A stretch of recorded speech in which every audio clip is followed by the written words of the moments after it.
Aksi protes yang dilakukan mahasiswa adalah bagian dari kekuatan moral yang mewakili kepentingan rakyat. Mahasiswa sebagai bagian dari masyarakat turut merasakan himpitan ekonomi akibat kenaikan harga BBM. Turun ke jalan terpaksa dijadikan pilihan. Penyerbuan polisi ke kampus Universitas Nasional yang berlangsung pekan lalu masih segar diingatan Mustari.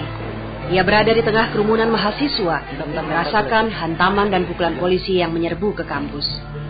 Di Komnas HAM, Mustari dan kawan-kawan mencoba mencari keadilan, memprotes tindakan polisi yang dianggap semena-mena dan melanggar HAM. Jari dan tangan Mustari yang patah menjadi bukti perjuangannya. Himpitan ekonomi telah lama dirasakan mahasiswa Universitas Nasional ini. Beasiswa yang ia terima dari Pemda Halmahera Maluku hanya untuk 2 tahun.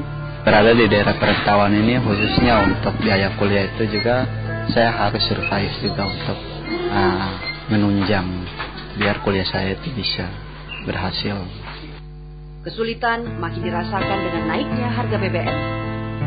Bergabung dengan ribuan mahasiswa lain, Mustari memprotes kenaikan BBM walau harus berhadapan dengan polisi. Pasti gaji mereka ya kan. Tugas mereka itu dalam sehari itu berapa jam ya kan. Terus kemudian kalau dia nggak ditunjang dengan upah yang layak, ya otomatis ini sangat berdampak. Semangat untuk menyelesaikan studi hukum di UNAS masih menyala. Walau harus cuti karena tidak mampu membayar uang kuliah, Mustari menolak menerima bantuan khusus mahasiswa yang digulirkan pemerintah. Perjuangan terus dilanjutkan, kata Mustari. Asti Megasari dan Nurwanto melaporkan dari Jakarta. Saudara, itu tadi dari sisi mahasiswa. Lalu bagaimana dengan polisi yang setiap hari menghadapi aksi unjuk rasa menentang kenaikan BBM? Kerap kali polisi harus bertindak keras pada mahasiswa yang juga bertindak anarkis. Padahal di lain sisi, banyak keluarga polisi yang juga merasakan himpitan ekonomi akibat kenaikan harga BBM.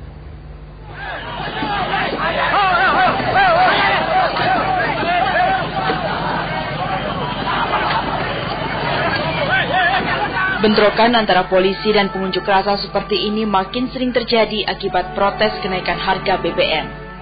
Tindakan mahasiswa dinilai anarkis dihadapi dengan kekerasan oleh polisi. Sifat sabar terkadang jadi hilang. Untuk emosional itu sebagai manusia itu hal yang wajar ya. Kita polisi juga manusia ya.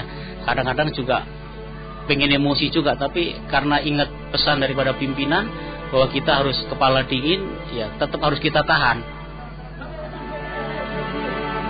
Sebagai kepala pos polisi di Monas yang tak jauh dari istana, Sukarmin harus bersiaga 24 jam. Dan jika ada kesempatan, Sukarmin berusaha pulang ke rumah untuk bertemu istri dan kelima anaknya. 37 tahun mengabdi di kepolisian belum berarti bisa memiliki rumah sendiri. Beruntung pamannya meminjamkan rumah dan istri yang bekerja sebagai perias pengantin mampu mencukupi kebutuhan yang makin meningkat. Gaji kita memang kalau kita buat hidup saat ini ya repot ngaturnya. Dalam aksi unjuk rasa, polisi juga mengalami aksi kekerasan yang juga dilakukan pendemonstran.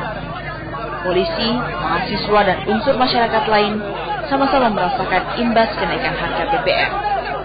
Jadi kalau begini, sebaiknya aksi kekerasan dan anarkis antara mahasiswa dan polisi sebaiknya tidak terjadi lagi, karena semua merasakan penderitaan yang sama. Nabahri dan Nurwanto melaporkan dari Jakarta.